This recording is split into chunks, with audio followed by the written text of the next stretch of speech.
할렐루야. 이제 마음을 모아서 영과 진리로 하나님께 예배를 드립시다. 임내송 하겠습니다.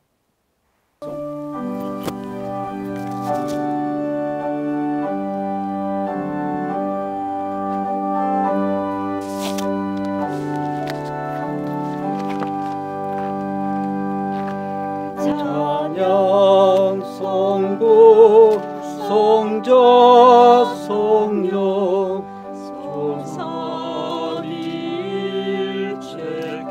조선일체계 영광 무궁하기까지 영광을 돌리세 영광을 돌리세.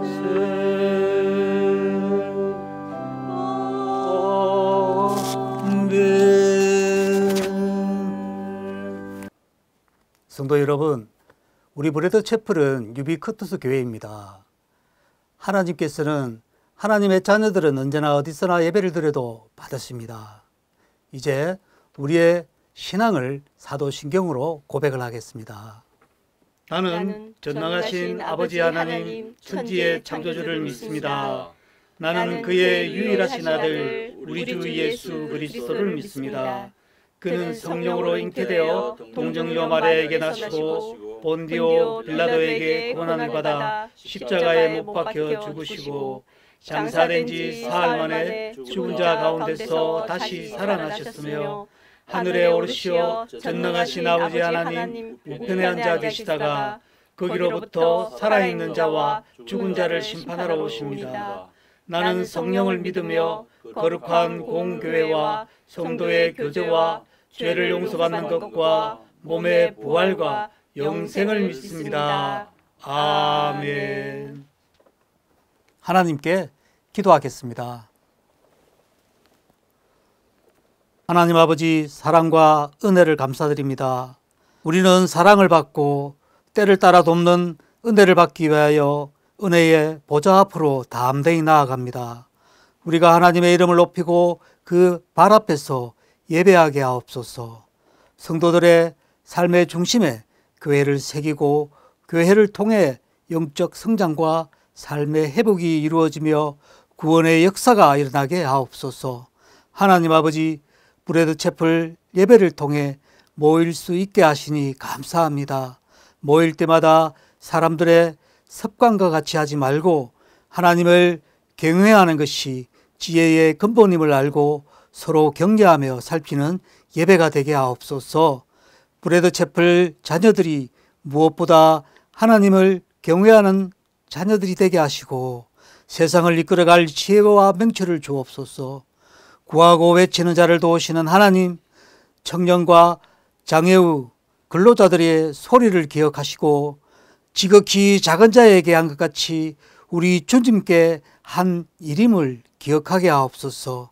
섬김 사역을 통해 하나님 나라가 확장되는 은혜가 있게 하옵소서. 오늘도 브레드 채플 성도들의 하루를 지켜주시고 주의 뜻대로 인도하여 주옵소서. 오늘 전하시는 목사님의 말씀을 듣고 한 주간을 살아갈 때 오늘 말씀을 기억하고 살아가는 풍성한 한 주간이 되게 인도하옵소서. 예수님 이름으로 기도드리옵나이다. 아멘.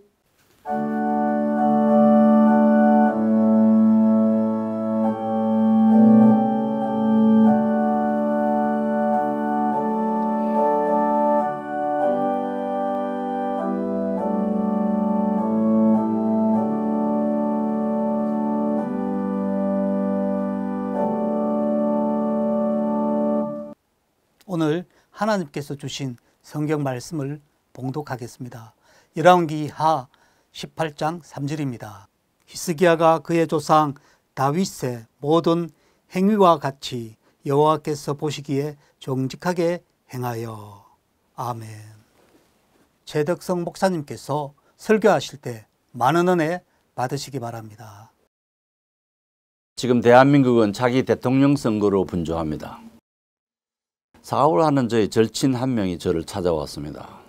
대통령에 출마해보라고 했습니다. 이대로 가다가는 나라가 적에게 뺏기겠다고 했습니다.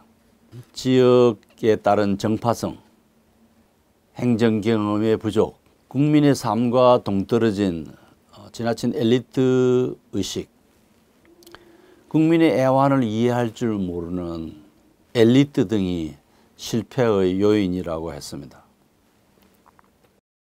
그래서 제가 후원금 얼마 낼래? 라고 물었죠. 그랬더니 난색을 표하면서 일단 내가 2억 원은 내겠다고 했습니다.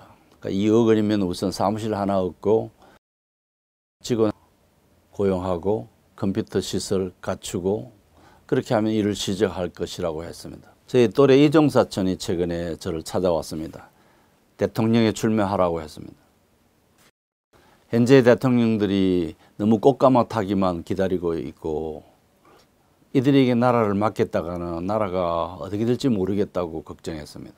대통령이 되려면 돈이 필요하다. 네가 돈 얼마 낼 수 있느냐.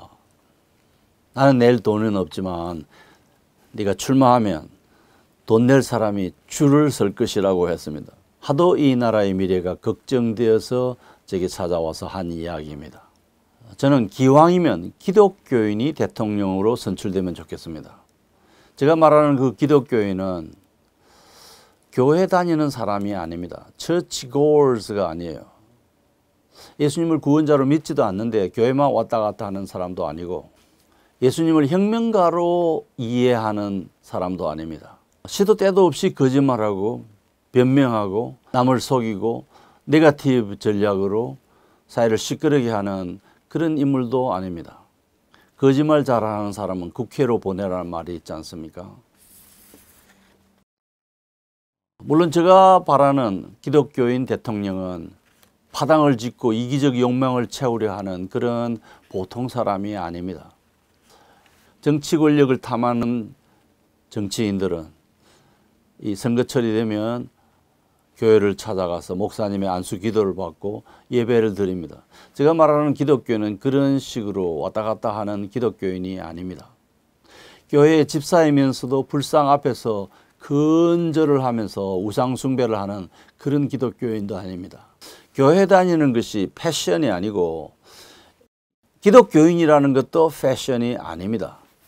제가 생각하는 기독인 대통령은 중생 체험을 했을 뿐만 아니라 철저하게 하나님의 말씀의 가르침 앞에 순종하고 자기를 낮추고 그 어떤 억울한 일이 있고 어떤 부당한 일을 겪는다 할지라도 그 말씀의 원리에 따라서 바르게 사는 사람입니다. 여기서 한 가지 더 중요한 것이 있습니다. 그 기독인은 기독인다운 세계관을 가진 사람입니다. 세계관. 이걸 개혁신학 전통 안에서는 문화적 명령이라고 합니다. 그 cultural mandate 안에는 정치, 경제, 사회, 국가, 국방, 문화, 자연 거의 모든 영역에서 하나님의 주권이 선포되고 모든 영역이 하나님의 주권 안에 있다는 것을 믿고 고백하고 확신하고 그 원리에 따라서 정치를 하는 사람을 뜻합니다. 우리 민족이 처한 현실을 고려하면 나는 차기 대통령 후보자가 여기에서 한 걸음 더 나아가 내 집권 시대에 남북 통일을 이루고야 말겠다라고 공약하는 사람이기를 바랍니다. 설령 그 공약까지는 가지 않는다 할지라도 내가 그 남북 통일의 준비 단계로 남과 북이 대치 상태로 있는 것이 아니라 조금씩 화해의 단계로 가고 거짓 평화 프로세스가 아니라 진정으로 민족의 동질감을 중심으로 하나 되고자 하는 의지를 촉구하는 그런 사람이기를 바랍니다.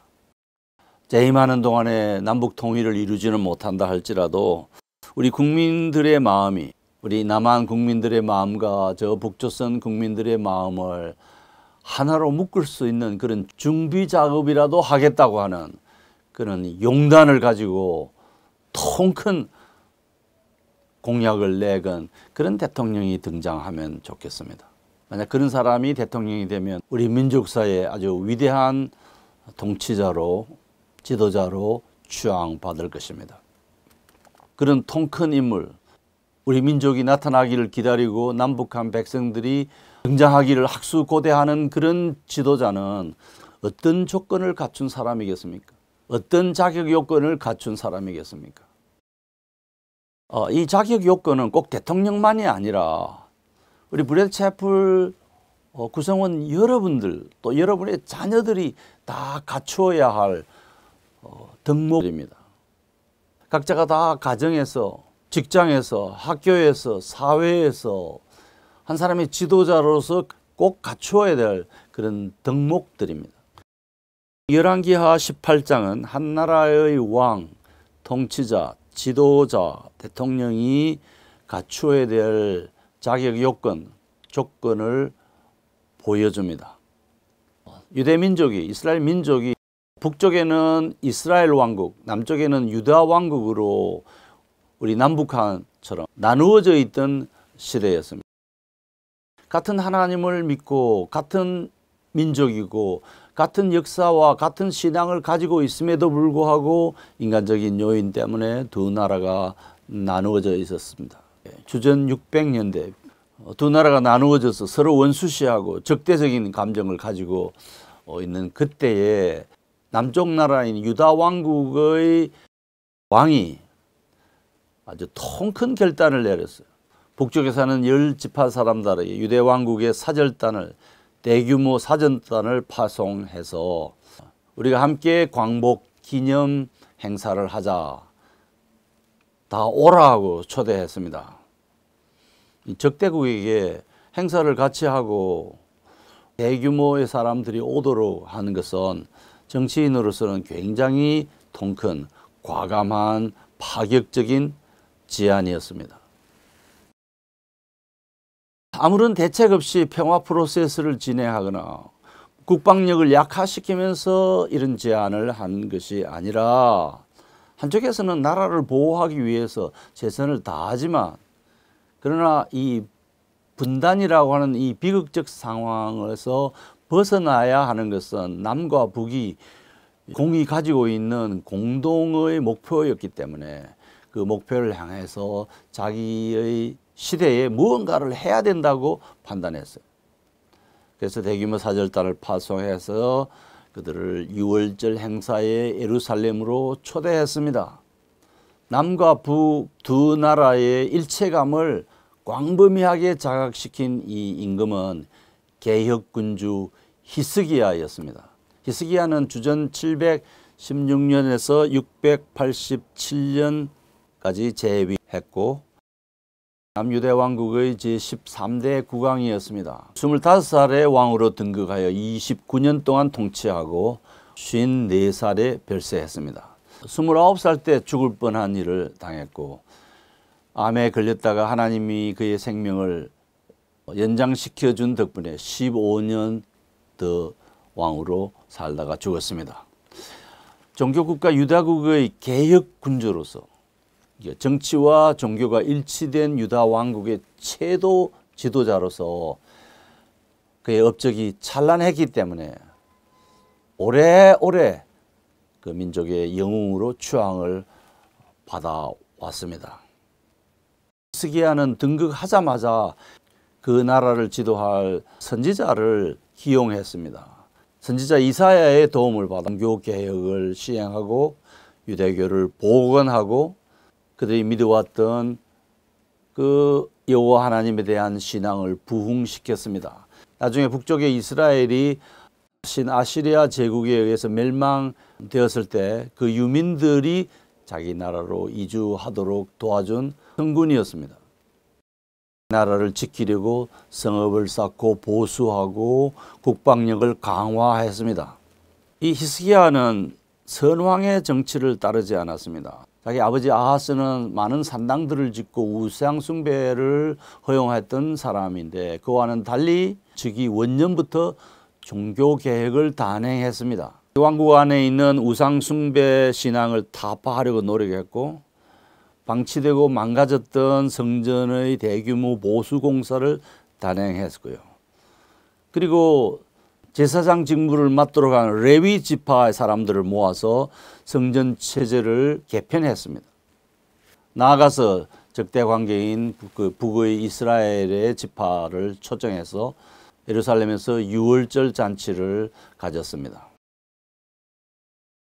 종교개혁 주간이 되면 많은 사람들이 히스기야를 구약시대의 종교개혁자로 언급합니다. 그렇습니다. 탁월한 종교개혁자였습니다. 그는 우리와 마찬가지로 완벽한 사람은 아니었습니다. 신앙을 지키고 유대교를 회복한 성군이라는 점에서는 참 복을 받은 사람이고 1차원적인 복을 받은 사람이지만 그에게도 견디기 어려운 시련들이 있었습니다.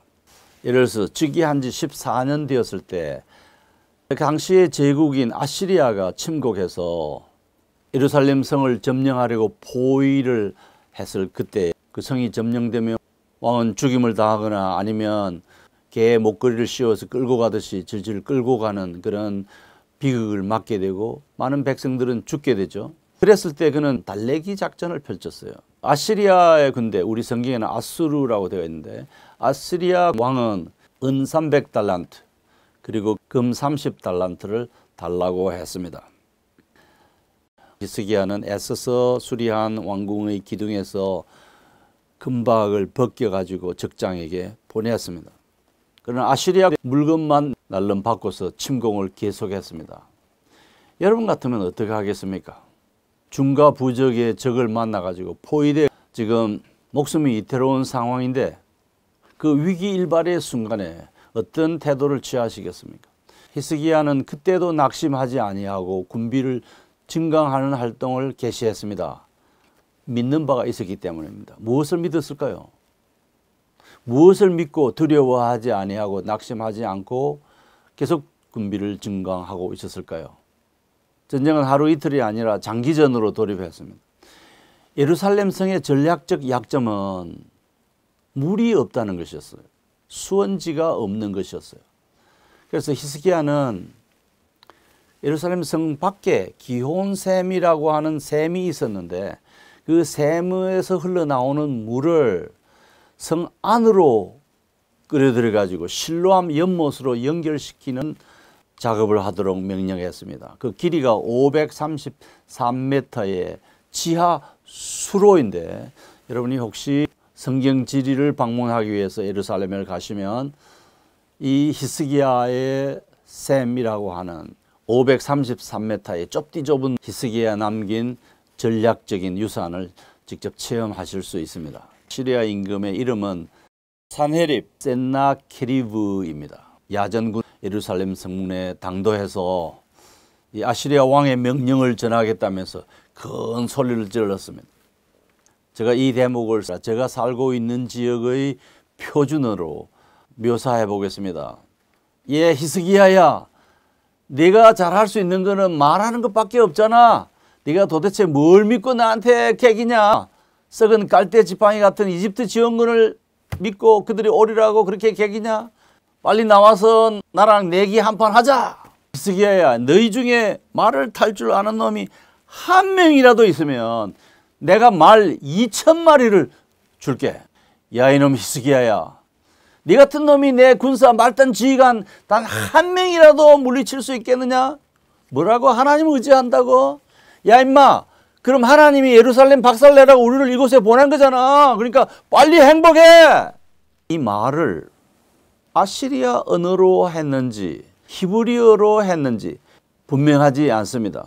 아마 통역자를 대동했을 것 같습니다. 적장이 외치는 말을 예루살렘 거민들이 듣고 있었죠. 그랬을 때 왕궁의 관리 엘리야킴, 서기관 셈나, 사관 요아가 큰 소리로 외칩니다. 여보시오, 나리 알아듣겠으니 이제 그만하시오. 그리고 말을 하려거들랑 우리 백성들이 못 알아듣는 아시리아 말로 해야지. 왜 우리 백성들이 알아듣는 언어로 말을 해서 백성들에게 공포감을 조장하시오. 그러자 적장이 비웃으면서 야, 임마, 내가 너희 백성들 들으라고 너희 말로 하는 것이야. 예루살렘의 백성들아, 저 히스기야가 하나님이 너희를 구해 주신다고 그러더냐? 속지 말라. 항복하고 빨리 나오면 내가 죽이지 않고 잘 살게 해주마. 세상에 어느 신도 어느 하나님도 나를 이기지 못하는데 야훼라고 별 다르겠느냐? 내가 누구더냐? 나는 신들이 겁을 내는 아시라이니라. 여러분, 생사의 위기에 봉착할 때 여러분은 어떻게 대처하십니까? 왕 히스기야는 그 위기의 상황에 굵은 베옷을 입고 성전에 들어가서 기도했습니다. 그리고 새 관리를 선지자 이사야에게 파견해서 도움을 요청했습니다. 하나님의 도움을 요청한 것이죠. 힘이나 권력이나 돈이나 민심을 의지한 것이 아니라 선지자의 도움을 구했습니다. 하나님의 도움을 구했습니다. 그랬더니 이사야는 놀랍게도 그 위기 일발의 상황에서 사람들이 믿기 어려운 말을 했습니다. 내일 그 아시리아의 왕이 자기 본국으로 돌아갈 것이다. 그리고 돌아간 그곳에서 칼에 맞아 죽을 것이다. 두려워하지 말라. 하나님이 이렇게 말씀하셨다고 전해라고 했습니다. 그러자 아시리아의 국왕 센나게리브가 히스기야에게 편지를 보냈어요. 그 편지 내용은 좀 전에 고함 지르던 그 내용과 같은 것이었습니다. 히스기야는 그 편지를 들고 성전으로 들어가서 제단 앞에 펼쳐놓고 하나님을 믿지 않는 이 센나게리브가 이렇게 당신을 비난하나이다. 하나님, 이런데도 하나님이 가만히 침묵하고 계시겠습니까? 하나님을 요구하는 이 자를 이대로 가만히 두시겠습니까? 당신 백성들의 멸망을 지켜보고만 계시겠습니까? 그랬더니 선지자 이사야가 히스기야에게 또 전가를 보냈어요. 그 요지는 이랬습니다. 여호와께서 아시리아의 센나게리브에 대해서 말씀하시기를 네가 감히 나한테 헛소리를 하다니 온 세상이 널 비웃고 있느니라. 내가 네 산들의 모든 아름다운 나무를 다 베어버리고 그리고 나서 너에게 가겠다 라고 하더라는 말씀을 왕에게 전했습니다. 이사야의 두 번째 메시지를 받았던 바로 그날 밤에 하룻밤 사이에 아시리아 병사 18만 5천 명이 돌연사했습니다. 알 수 없는 이유로 대규모의 병력이 죽는 대참사가 일어났습니다. 코로나 바이러스 19보다 훨씬 더 강력한 팬데믹이 아시리아 군대를 덮쳤을 가능성도 있습니다. 18만 5천 명이 하룻밤 사이에 죽었습니다.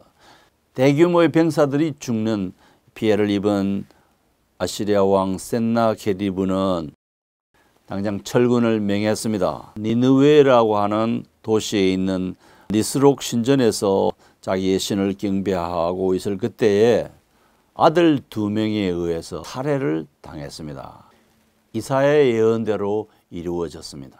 자, 아시리아의 왕이 아들에 의해서 사살당한 이 이야기는 성경에만 나오는 게 아니라 그 시대의 역사를 기록한 헤로도토스라고 하는 사람이 쓴 역사라는 책에도 나옵니다. 헤로도토스는 이를 아시리아와 이집트 사이에 전쟁 중에 있었던 일이라고 기록했어요. 성경의 기록하고 약간 다르죠. 아시리아군이 완패한 것처럼 보이지만 그것이 사실이라고 치더라도 유다 왕국의 피해도 엄청났을 것으로 추정됩니다. 왕국이 거의 초토화되었을 것 같습니다. 아시리아 제국의 군대는 매우 잔혹했고요. 파괴, 살육, 약탈 전쟁터에서 예사로운 일이었습니다. 그래서 유대 나라는 거의 초토화되었을 것이고 거의 모든 성읍을 빼앗기고 아마 마지막으로 남은 예루살렘 위주의 그 수도가 포위 상태에서 이런 일들이 벌어졌을 것 같습니다. 자, 이때 유대 왕국은 하나님의 도움으로 간신히 멸망을 면했습니다. 승리를 했죠. 그렇지만 상처뿐인 승리라고 말해도 과언이 아닙니다. 이것이 열왕기하 18장의 내용입니다. 현대 고고학자들은 히스기야가 아시리 군대에게 대패했고 다만 그 왕위를 유지하는 조건으로 엄청난 공물을 바치고 영토를 내어주고, 그래서 전 국토가 약탈되고 인민이 상륙당하고 쑥자밭이 된 뒤에야 개우 멸망을 면했다고 주장합니다.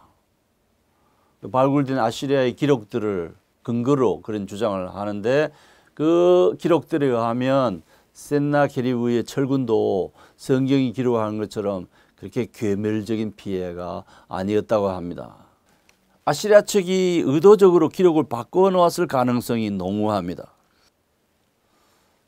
우리가 전쟁사를 읽을 때, 전쟁 이야기를 들을 때 걸러서 읽고 걸러서 들어야 합니다. 이 역사라는 것은 역사를 기술하는 사람들이 자기 시각으로 기술하고 대부분 승자의 입장에서 기술합니다. 패자의 입장에서 기술하는 변명 같은 역사보다는 차라리 승자의 입장에서 기술하는 승리주의적인 역사 기록이 좀 더 정확할 수 있습니다. 그러나 역사 기록이라는 것은 주관적인 판단이 개입되는 영역이기 때문에 여러 가지 측면에서 앞뒤를 고려하면서 들어야 됩니다.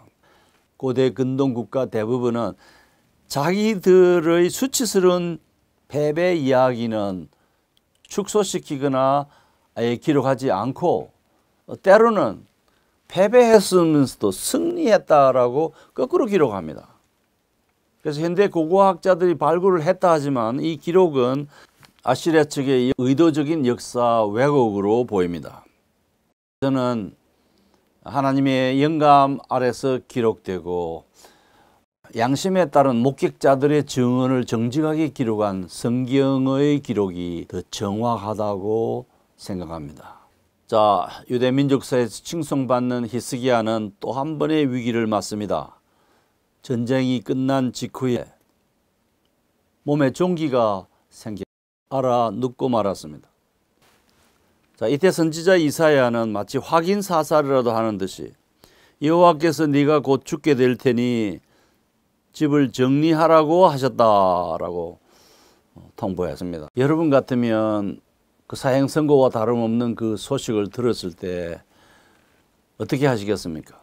히스기야는 그 자리에서 벌떡 일어나 벽에다 머리를 대고 엎드려 울면서 간곡히 기도했습니다.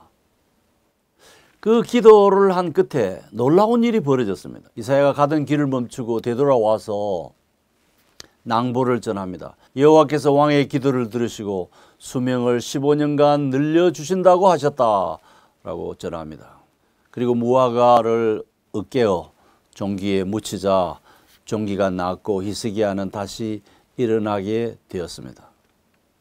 자, 그런데 이 개혁군주 위대한 왕 또 다른 실수를 저지릅니다. 전쟁에서 나라를 구하고 왕위를 지킬 수 있는 그 승리감에 도취되어 있을 그때에 바벨로니아의 왕 메로다크 발라단이라는 사람이 위문 사절단을 예루살렘에 보냈어요. 그러자 하나님의 도움으로 긴 비극의 터널, 긴장의 터널을 빠져나온 히스기야가 그 사절단에게 온갖 자랑을 늘어놓았습니다. 우월감이 발동합니다. 사절단에게 그 왕궁의 구석구석을 다 보여주고 그 나라의 국고의 것들을 다 보여줬습니다. 큰 실수였습니다. 바벨론에게 침략해 오라고 하는 것과 다르지 않았습니다. 이때 선지자 이사야는 노발대발했습니다. 도대체 왕이여 무슨 짓을 한 것이요? 이제 그 사신단이 직접 목격한 그 왕궁의 모든 것들을 다 바벨론으로 옮겨갈 것인즉 왕의 왕자가 바벨론으로 끌려가서 그 나라의 황관이 될 것이요라고 야단쳤습니다. 히스기야는 태연자약 야훼께서 여호와께서 그렇게 하시겠다고 하면 그게 옳은 일이니 그렇게 될 것이라고 답했습니다. 이사야의 예언대로 히스기야는 15년 뒤에 평화롭게 생애를 마감했습니다. 자, 이 성경은 히스기야를 아주 위대한 왕으로 평가합니다. 몇 가지 점에서 그렇습니다. 첫째는 종교 계획을 실행해서 수많은 우상들을 철거했습니다.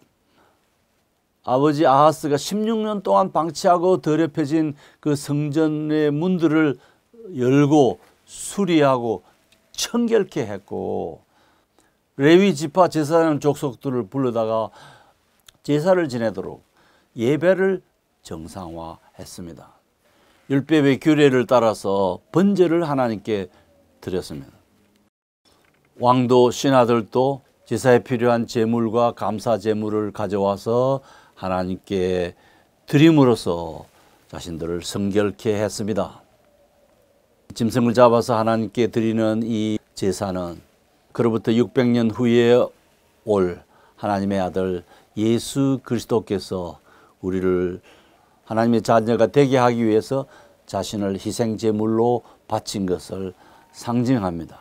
대통령 선거를 앞두고 정말 우리 민족사에서 북이스라엘과 남유다가 나누어졌듯이 북한과 남한 사이에 초극의 긴장이 지속되고 있는 이 시대에 오늘 우리나라를 이끌 대통령은 어떤 사람이어야 될까? 우리 민족은 불의한 일제의 침략 통치 아래에 있다가 해방된 지 70년을 넘었습니다마는 아직도 남북이 하나 되지 못하고 그 일제 침략의 후유증을 겪고 있습니다. 이산 가족의 만남조차 자유롭지 않습니다. 왜 이런 현상을 우리 민족이 겪고 있을까요? 1938년 장로교 총회가 신사참배를 결의하고 시행하고 그 신사참배 권유 운동을 전개한 때문일까요? 교회가 우상 숭배를 한 데 대한 천벌을 받은 결과일까요? 아직도 청사되지 않는 한국교회의 이 죄악을 어떻게 하고 이런 주제와 관련해서 왜곡되고 편향된 교회사 기록을 어떻게 고쳐 놓을 수 있는가를 생각할 때 암담함이 우리를 엄습합니다. 대통령 선거를 앞둔 이 시점에서 우리는 어떤 사람이 대통령의 자격 요건을 갖추고 있는가, 대통령의 조건이 무엇인가 생각해 봅니다. 당차게 미국의 그늘에서 벗어나고 중국의 압력에 당당히 맞설 수 있는 그런 사람이 이 나라의 지도자가 되어야 합니다. 저는 아름답다고 하는 대동강을 보고 싶습니다. 모랑봉, 을밀대, 능라도에 가보고 싶습니다. 기기묘묘한 묘향산, 금강산, 백두산에 등산해 보고 싶습니다. 차기 대통령은 내가 남북이 통일되도록 만들겠다. 통일의 직전 단계인 민족 상호 간의 이해의 폭을 넓히고 평화를 가져오는 준비 작업을 하겠다. 내가 여러분들을 그 아름다운 평양의 대동강, 모란봉, 을밀대, 능라도에 관광할 수 있도록 해주겠다. 기기묘묘한 금강산, 묘향산, 백두산을 자유롭게 등산하게 해주겠다. 뭐 그런 공약이라도 내거는 사람이 등장하기를 기대합니다. 대한민국에서 대통령이 되려는 꿈을 가진 사람은 대부분 하나님, 예수님, 마리아님, 부처님, 용왕님, 신령님 다 믿고 교회도 가고 절도 가고 성당도 가고 무속인을 찾아다니기도 합니다. 대한민국에서 대통령이 되려고 하면 정치적 야합을 잘하고 술수에 능하고 속임수에 아주 재빠른 자가 되어야 하는 이런 현실이 언제 타게 될 것 같습니까? 성군 히스기야와 같은 사람이 나타나야 하지 않겠습니까? 구약성경 열왕기하 18장이 보여주는 위대한 지도자 조건은 열왕기하 18장 3절에서 7절까지가 정확하게 말하고 있습니다. 성군 히스기야의 4가지 행동 강령. 첫째는 여호와 보시기에 정직히 행했다. 정치적 야합을 하거나 술수에 능하지 아니하고 속임수가 능한 자가 아니었다. 여호와 보시기에 정직히 행했다. 둘째는 하나님을 의지했다. 하룻밤에 적군을 모조리 파멸시킬 수 있는 하나님을 의지했다. 셋째는 여호와 하나님께 연합했다. 하나님과 연합하고 하나 된 덕분에 하나님이 그에게서 떠나지 아니했다. 하나님이 함께하는 지도자였다. 넷째는 모세에게 명한 계명을 다 지켜 행했다. 성경이 제시하는 윤리 기범을 따라 행동하는 자였다는 것입니다. 대통령의 조건, 대통령에게만 아니라 하나님의 자녀들인 저와 여러분들이 간직해야 될 아름다운 덕목이고 우리 후손들이 삶의 지표로 삼아야 될 매우 중요한 실천 원리입니다. 대통령의 자격 요건, 대통령의 조건을 담고 있는 우리 성경 본문을 다시 함께 읽겠습니다. 열왕기하 18장 3절에서 7절입니다. 히스기야가 그의 조상 다윗의 모든 행위와 같이 여호와께서 보시기에 정직하게 행하여 그가 여러 산당들을 제거하며 주상을 깨뜨리며 아세라 목상을 찍으며 모세가 만들었던 놋뱀을 이스라엘 자손이 이때까지 향하여 분향함으로 그것을 부수고 느후수다 아니라 일컬었더라. 히스기야가 이스라엘 하나님을 의지하였는데 그의 전후 유다 여러 왕 중에 그러한 자가 없었으니 곧 그가 여호와께 연합하여 그에게서 떠나지 아니하고 모세에게 명하신 계명을 지켰더라.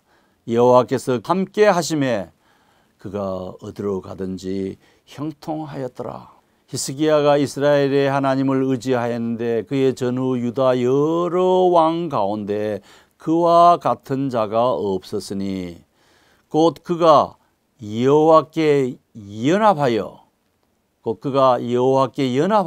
그에게서 떠나지 아니하고 모세에게 명령하신 계명을 지켰더라. 여호와께서 함께 하심에 그가 어디로 가든지 형통하였더라.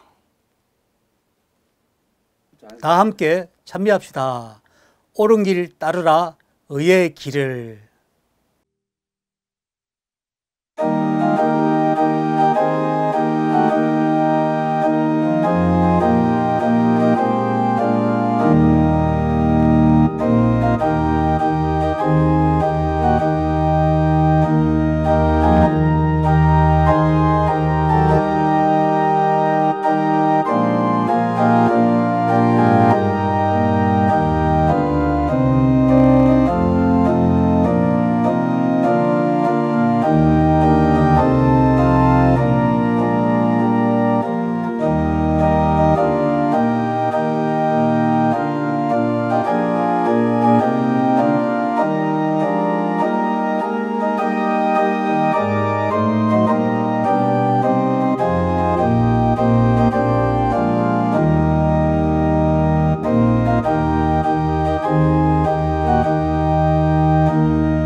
이제 하나님의 복을 받읍시다.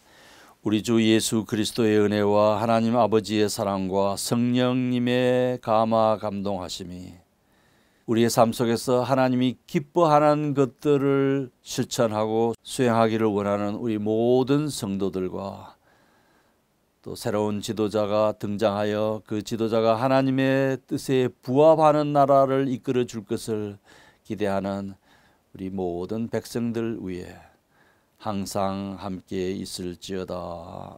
아멘.